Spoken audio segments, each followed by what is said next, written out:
प्यारे बच्चों खुश रहो। सभी को गुड मॉर्निंग। टैगोर चिन्ह अकेडमी सूरजगढ़ ऑनलाइन क्लासेस में आप लोगों का हार्दिक स्वागत है। व्यवसाय अध्ययन में दूसरा चैप्टर हमारा चल रहा है। कल मैंने आपको कंपनी के वर्गीकरण के बारे में बताया था। कंपनी कितने प्रकार की होती हैं, कंपनी का वर्गीकरण किस प्रकार से होता है। इनके पहले वाले जो 2 वीडियो मैंने डाले हैं उसमें आपको कंपनी के वर्गीकरण बताए हैं। कंपनी का वर्गीकरण पार्ट फर्स्ट है और कंपनी का वर्गीकरण पार्ट सेकंड। आज हम लोग पढ़ेंगे वो है सार्वजनिक कंपनी। सार्वजनिक कंपनी एवं निजी कंपनी में अंतर।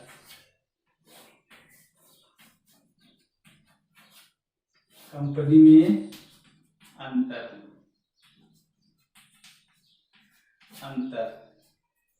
और दूसरा पढ़ेंगे सार्वजनिक कंपनी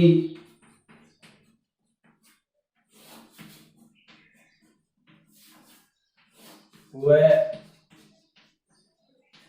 साझेदारी में अंतर।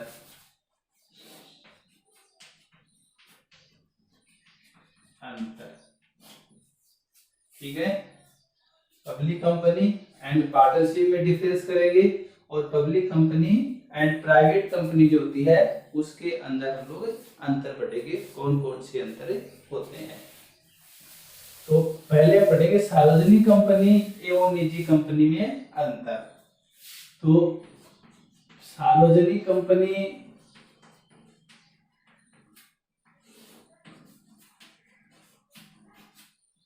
और दूसरा आता है निजी कंपनी। निजी कंपनी, सार्वजनिक कंपनी एवं निजी कंपनी, इसमें हम लोग अंतर देखेंगे।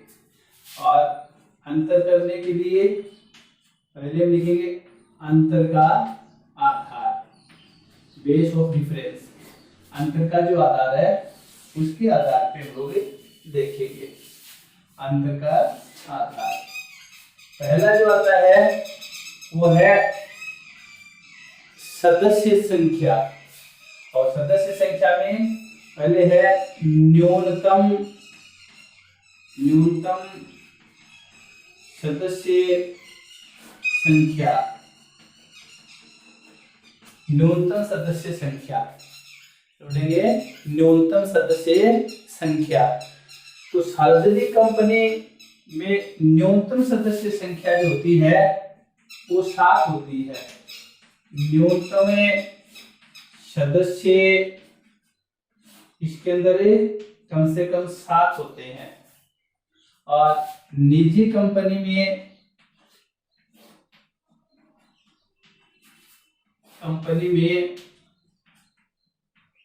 कम से कम 2 होते हैं। ठीक है। सार्वजनिक कंपनी में कम से कम न्यूनतम सदस्य 7 होने चाहिए और निजी कंपनी में न्यूनतम सदस्य 2 होने चाहिए। जाता है अधिकतम सदस्य संख्या। अधिकतम सदस्य संख्या, अधिकतम सदस्यों का प्रश्न है।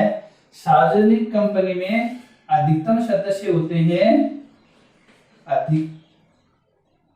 अधिकतम सदस्यों पर प्रतिबंध नहीं है। सदस्यों पर कोई प्रतिबंध नहीं है, जबकि निजी कंपनी में अधिकतम सदस्य संख्या जो होती है, अधिकतम सदस्य संख्या 200 है। निजी कंपनी में अधिकतम सदस्य संख्या 200 हो सकती है। पहले निजी कंपनी में अधिकतम संख्या भारतीय कंपनी अधिनियम 1956 के द्वारा या उसके अनुसार 50 होती थी, लेकिन जब से कंपनी अधिनियम 2013 बनाया गया है उसके अंतर्गत एक कंपनी के अंतर्गत अधिकतम सदस्य संख्या जो होती है वो 200 हो सकती है। तो इस प्रकार से पहले दो बिंदु हम लोगों ने पढ़े, न्यूनतम सदस्य संख्या और अधिकतम सदस्य संख्या जो होती है उसके बारे में हम लोगों ने पढ़ा। तीसरा जो आता है वो आता है अंश पूंजी के लिए निमंत्रण। अंश पूंजी के लिए निमंत्रण, अंश पूंजी के लिए निमंत्रण अर्थात यहाँ पे हम लोग प्रविवरण जारी करना भी लिख सकते हैं। प्रविवरण होता है जनता को अंश करने के लिए निमंत्रण देना, उसको बोलते हैं प्रविवरण या प्रविवरण बोलते हैं। अंश पूंजी के लिए निमंत्रण, सार्वजनिक कंपनी जो होती है वो अपना प्रविवरण जारी करती है, निजी कंपनी प्रविवरण जारी नहीं करती। अर्थात सार्वजनिक कंपनी जो होती है वो जनता को अंश क्रय करने के लिए निमंत्रण देती है, जनता को अंश क्रय करने के लिए निमंत्रण देती है, जबकि निजी कंपनी जो होती है वो जनता को अंश क्रय करने के लिए निमंत्रण नहीं देती। इसके स्वयं के जो सदस्य होते हैं उनके द्वारा ही, या परिवार स्तर आदि होते हैं उनके द्वारा ही पूंजी का कलेक्शन किया जाता है, पूंजी एकत्रित की जाती है। पहले प्रविवरण के स्थान पे स्थानापन्न प्रविवरण जारी करना पड़ता था निजी कंपनी को अधिनियम 1956 के अनुसार, लेकिन 2013 के अंतर्गत नई संकल्पना में इसको भी समाप्त कर दिया गया है। अब निजी कंपनी के लिए स्थानापन्न प्रविवरण होता है, उसकी भी आवश्यकता नहीं होती है। उसके बाद में चौथे नंबर पे आता है संचालकों की संख्या। संचालक या संचालकों की संख्या, संचालकों की संख्या, ठीक है। संचालकों की संख्या किस प्रकार से होती है? सार्वजनिक कंपनी जो होती है उसमें 3 संचालक होने चाहिए। न्यूनतम कितने संचालक है? कम से कम 3 संचालक, न्यूनतम 3 संचालक। और इसमें न्यूनतम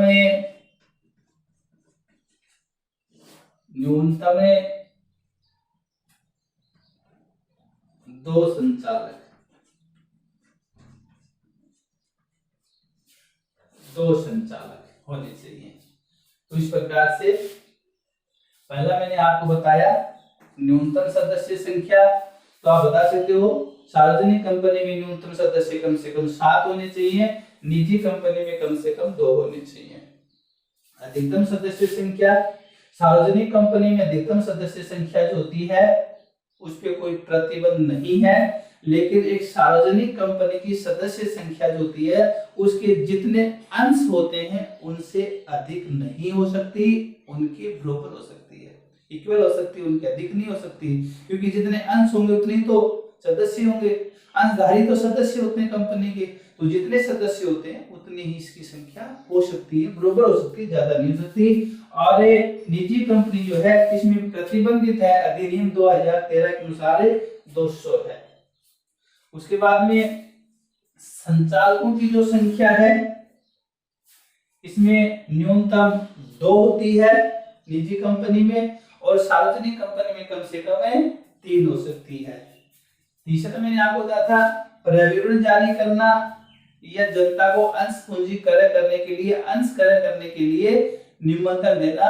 सार्वजनिक कंपनी जो होती है अपनी वित्त व्यवस्था के लिए सार्वजनिक जो जनता या पब्लिक होती है उसके अंतर्गत अपने अंश क्रय करने के लिए आमंत्रित करती है, उनको सूचना देती है।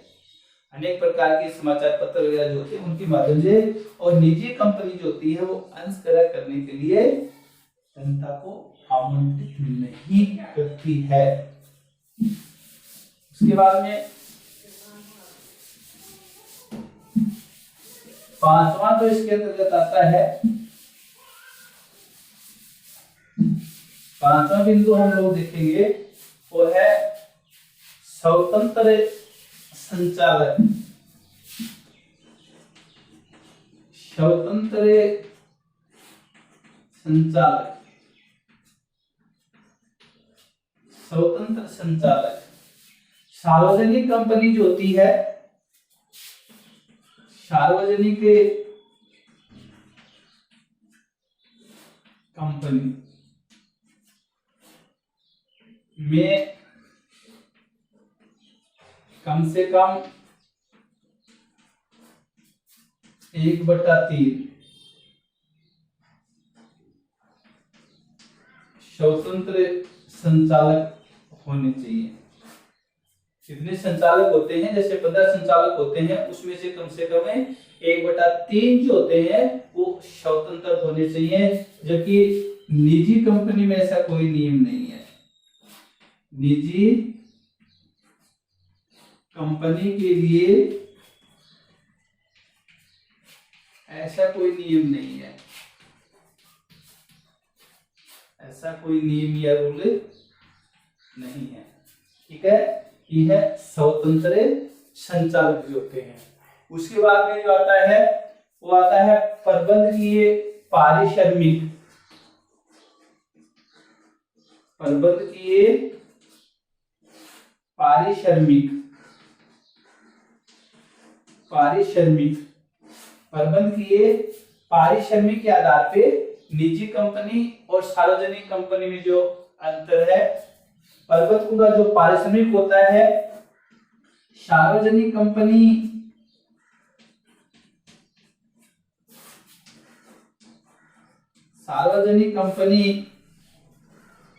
अपने शुद्ध लाभों का 11% अधिकतम में 11% जो है वो प्रबंधकों को, कर्मचारियों को पारिश्रमिक दे सकती है। सार्वजनिक कंपनी जो होती है 11% अपने शुद्ध लाभों में से पारिश्रमिक दे सकती है, जबकि निजी कंपनी जो है, निजी कंपनी 11% से अधिक, निजी कंपनी जो है वो अपने प्रबंध की जो कर्मचारी वाले जो होते हैं, मैनेजमेंट वाले जो होते हैं, उनको 11% से अधिक भी दे सकती है, कम भी दे सकती है, क्योंकि ये निजी कंपनी का अपना स्वयं का मामला होता है। निजी कंपनी एक निजी जो व्यक्ति होता है, निजी कंपनी निजी व्यक्ति की तरह ही होती है। प्रतिबंध जरूर उसके ऊपर कुछ होते हैं, लेकिन जितने संभव हो सकता है उतने अपने जो प्रबंधक होते हैं उनको पारिश्रमिक का भुगतान उसके द्वारा किया जा सकता है। उसके अंदर पार्षद सीमा नियम की अनिवार्यता कहता है, पार्षद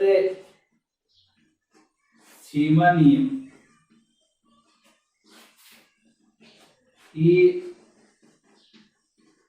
अनिवार्यता, पार्षद सीमा नियम की अनिवार्यता।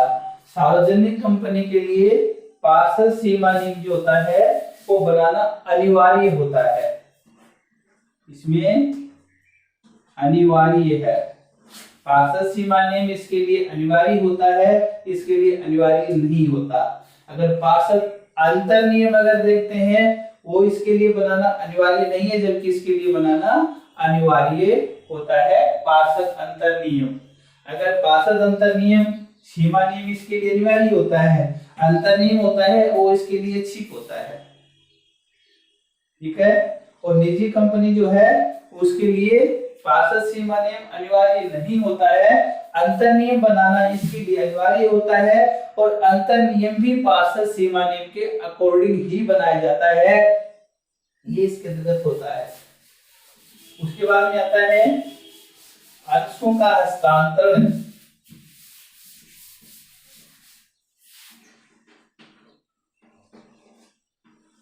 अंशों का हस्तांतरण,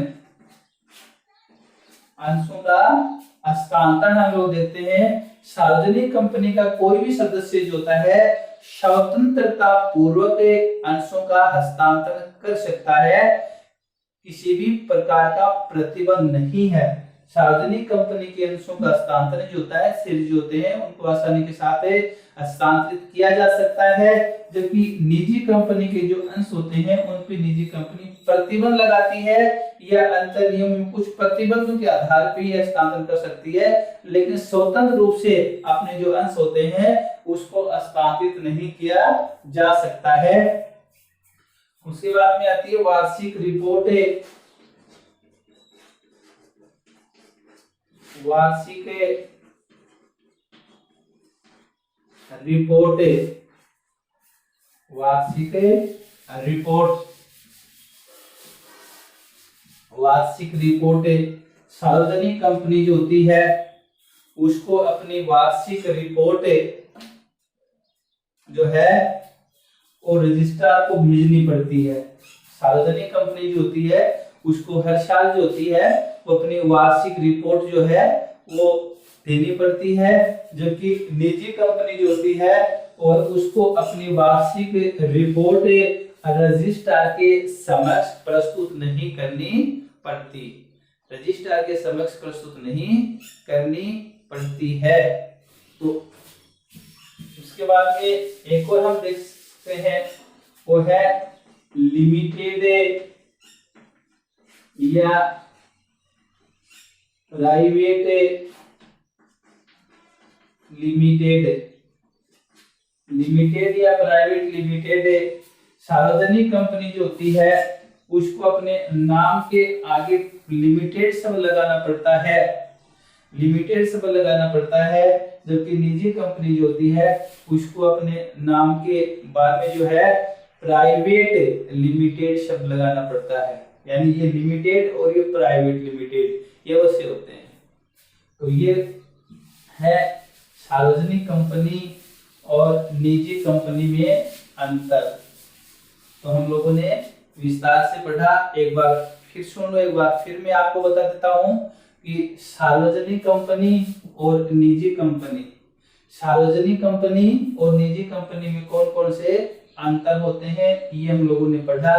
पहला पढ़ा सदस्य संख्या जो है, सार्वजनिक कंपनी जो होती है उसमें कम से कम 2 सदस्य होने चाहिए, न्यूनतम कम से कम 2 सदस्य होने चाहिए, जबकि निजी कंपनी जो होती है उसमें कम से कम सार्वजनिक कंपनी जो होती है उसमें कम से कम 7 सदस्य। कितने सदस्य होंगे? 7 सदस्य होने चाहिए और इसमें कम से कम 2 सदस्य होने चाहिए। अधिकतम सदस्य संख्या अगर देखें हम लोग, अधिकतम सदस्य संख्या सार्वजनिक कंपनी में अधिकतम सदस्य संख्या जो होती है उस पे कोई प्रतिबंध नहीं है, लेकिन जितने सदस्य होते हैं उससे अधिक नहीं हो सकती। और निजी कंपनी में कंपनी अधिनियम 1956 था, उस समय अधिकतम 50 थी, लेकिन उसके बाद में 29 अगस्त 2013 को राष्ट्रपति मुहिम के द्वारा कंपनी अधिनियम 2013 बनाने के लिए सिग्नेचर किए गए और ये अधिनियम बना था। पहले भी मैंने आपको बताया था कि कंपनी अधिनियम 2013 है, उसमें 29 अध्याय हैं, 470 धाराएं हैं, 7 अनुसूचियां हैं। ये अधिनियम बनाया गया था। उसके बाद में इसकी सदस्य संख्या जो है वो कर दी गई 200। पहले 50 थी, अब इसके अंदर 200 हो सकती है। उसके बाद में तीसरा जो होता है, या तो आप ये लिख दो कि प्रविवरण जारी करना, यानी जनता को अंश क्रय करने के लिए निमंत्रण देना, यही प्रविवरण होता है, या ये बोल दो कि अंश क्रय करने के लिए निमंत्रण देना, एक ही बात है। सार्वजनिक कंपनी प्रविवरण जारी करती है, जनता को अंश क्रय करने के लिए निमंत्रण देती है, जबकि निजी कंपनी प्रविवरण जारी नहीं करती, जनता को अंश क्रय करने के लिए निमंत्रण नहीं देती, इसके सदस्यों के द्वारा ही होते हैं, उनके द्वारा पूंजी का कलेक्शन किया जाता है। पहले स्थानापन्न प्रविवरण बनाना पड़ता था, लेकिन 2013 में एक निजी कंपनी के लिए स्थानापन्न प्रविवरण जो है वो भी समाप्त कर दिया गया है। उसके बाद में संचालकों की जो संख्या होती है, इसमें कम से कम मैंने बताया आपको संचालक जो होते हैं वो कम से कम 3 होते हैं, इसमें संचालक कम से कम 2 होते हैं। उसके बाद में स्वतंत्र संचालक जो होते हैं, कुल संचालक जो होते हैं उसके 1/3 कितने 1/3 संचालक जो होते हैं वो स्वतंत्र होने चाहिए। इसके अंतर्गत ऐसा कोई नियम नहीं है। उसके बाद में सदस्यों का जो पारिश्रमिक मैंने आपको बताया था, पारिश्रमिक सार्वजनिक कंपनी जो होती है वो अपने सदस्यों को शुद्ध लाभ का 11% तक पारिश्रमिक दे सकती है। कितना 11% पारिश्रमिक दे सकती है, जबकि निजी कंपनी जो होती है उसके लिए ऐसा नियम नहीं है, फिर भी हमें कह सकते हैं कि वह 11% से अधिक भी दे सकती है, क्योंकि ये निजी कंपनी का अपने खुद का मामला होता है। वह कितना भी अपने प्रबंध जो होते हैं, अपने कर्मचारी जो वगैरह होते हैं, उनको कितना भी पारिश्रमिक जो होता है वो उसके द्वारा दिया जा सकता है। उसके बाद में पार्षद जो अंतर नियम होते हैं, कंपनी के महत्वपूर्ण जो प्रलेख होते हैं, पार्षद अंतर नियम और पार्षद सीमा नियम। इसके लिए पार्षद सीमा नियम जो होता है वो अनिवार्य होता है, इसके लिए पार्षद सीमा नियम अनिवार्य नहीं होता। पार्षद सीमा नियम आप जानते हो कंपनी का महत्वपूर्ण प्रलेख होता है, कंपनी का महत्वपूर्ण दस्तावेज होता है। इसमें सदस्यों के अधिकार, दायित्व, अधिकार क्षेत्र, कंपनी की सीमाएं, कंपनी के उद्देश्य, सभी प्रकार की जो बातें होती हैं वो पार्षद सीमा नियम के अंतर्गत ही लिखी होती हैं। इस प्रकार से इसके लिए अनिवार्य होता है, जबकि इसके लिए अनिवार्य नहीं होता। पार्षद अंतर नियम का जहां तक प्रश्न है वो इसके लिए ऐच्छिक होता है, इसके लिए अनिवार्य होता है। पार्षद अंतर नियम जो होता है वो पार्षद सीमा नियम जो होता है वो उसकी उद्देश्यों की पूर्ति करने के लिए सहायक होता है, उसी के लिए बनाया जाता है। कंपनी की जो आंतरिक संरचना होती है वो अंतर नियम में होती है, इसलिए इसके लिए अनिवार्य होता है, इसके लिए ऐच्छिक होता है। एक आता है अंशों का हस्तांतरण, अंशों का जो ट्रांसफर होता है, अंशों का सार्वजनिक कंपनी के जो अंश होते हैं उनको स्वतंत्रता पूर्वक हस्तांतरित किया जा सकता है। एक सदस्य जो होते हैं वह अंश दूसरे सदस्य को दे सकता है, बेच सकता है, स्वतंत्रता पूर्वक हस्तांतरित किया जा सकता है। लेकिन निजी कंपनी जो होती है वो अपने अंशों के हस्तांतरण पर प्रतिबंध लगाती है। अंतर्नियम के प्रतिबंध के अनुसार वो थोड़ा बहुत ऐसा कर सकती है, बाकी इसके ऊपर प्रतिबंध होता है। एक आती वार्षिक रिपोर्ट जो होती है, सार्वजनिक कंपनी जो है अपनी जो भी स्थिति है, सभी प्रकार की जो जानकारी होती है रजिस्ट्रार के पास वार्षिक रिपोर्ट उसको देनी पड़ती है। वार्षिक रिपोर्ट जो है वो उसको प्रस्तुत करनी पड़ती है, इसको वार्षिक रिपोर्ट प्रस्तुत नहीं करनी पड़ती। एक आता है लिमिटेड और प्राइवेट लिमिटेड। सार्वजनिक कंपनी जो होती है अपने नाम के पीछे लिमिटेड शब्द का प्रयोग करती है, जिससे नाम को देख करके पहचाना जा सके साहब ये लिमिटेड कंपनी है। और निजी कंपनी जो है वो प्राइवेट लिमिटेड शब्द का प्रयोग करती है। अगर प्राइवेट शब्द नहीं लगाती तो उसको भी लिमिटेड मान लिया जाता है। तो इस प्रकार से आज हमने सार्वजनिक कंपनी एवं निजी कंपनी, अगर सार्वजनिक कंपनी और निजी कंपनी दोनों के मध्य हम लोगों ने अर्थ पढ़ा। सार्वजनिक कंपनी और निजी कंपनी में अगर आपको ये अंतर जो है आता है, दोनों के अंदर डिफरेंस अगर मालूम है तो आप इसकी विशेषताएं बता सकते हो। अगर आपसे कहते हैं सार्वजनिक कंपनी से आप क्या समझते हो, इसकी विशेषताएं बताइए, तो इनके आधार पे 9-10 जो मैंने बिंदु जो बताए हैं इसके आधार पे आप इसकी सारी जानकारी दे सकते हो। और इसी प्रकार से निजी जो कंपनी है इसकी जानकारी भी ये जो अंतर का जो आधार है, डिफरेंस का जो बेसिक है, इसके आधार पर आप बता सकते हो। ये बिंदु आप याद कर लो, ये अगर याद हो जाते हैं तो इनमें ज्यादा जोर नहीं आता, ये तो अपने आप ही फटाफट हो जाते हैं, इनके अकॉर्डिंग ये सारे चलते हैं और अंतर करना बिल्कुल आसान हो जाता है। तो इस प्रकार से आज हमने ये पढ़ा, कल इसके आगे का जो है उसके बारे में हम लोग अध्ययन करेंगे। तब तक के लिए सभी बच्चों को धन्यवाद।